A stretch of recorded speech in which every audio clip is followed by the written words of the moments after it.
The first book of Moses. Commonly called Genesis. Chapter 3. Now the serpent was more subtle than any animal of the field which the Lord God had made.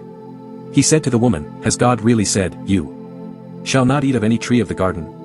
The woman said to the serpent, We may eat fruit from the trees of the garden, but not the fruit of the tree which is in the middle of the garden. God has said, You shall not eat of it.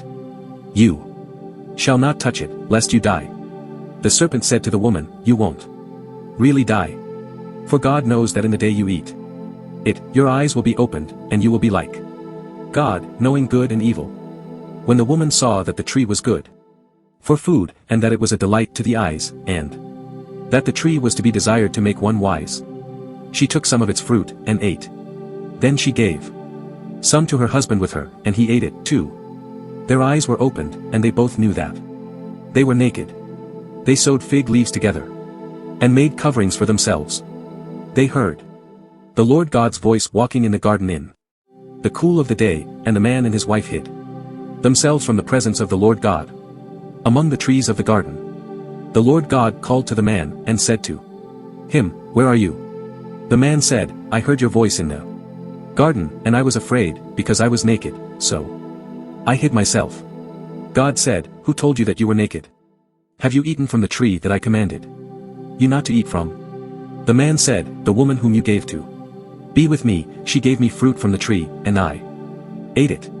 The Lord God said to the woman, What have you done? The woman said, The serpent deceived me, and I ate.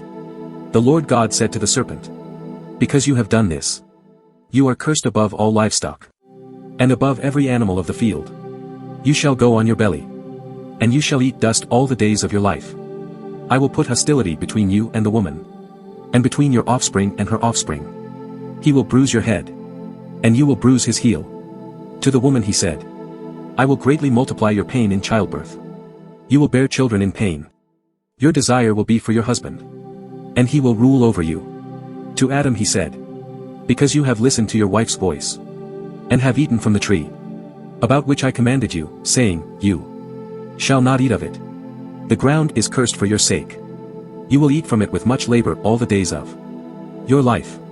It will yield thorns and thistles to you, and you will eat the herb of the field. You will eat bread by the sweat of your face until you return to the ground, for you were taken out of it. For you are dust, and you shall return to dust.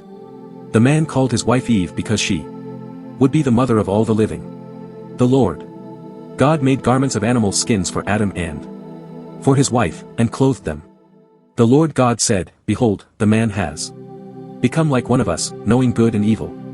Now, lest he reach out his hand, and also take of the tree of life, and eat, and live forever. Therefore the Lord God sent him out from the Garden of Eden, to till the ground from which he was taken. 24 So he drove out the man, and he placed cherubim at the east of the Garden of Eden, and a flaming sword which turned every way, to guard the way to the tree of life.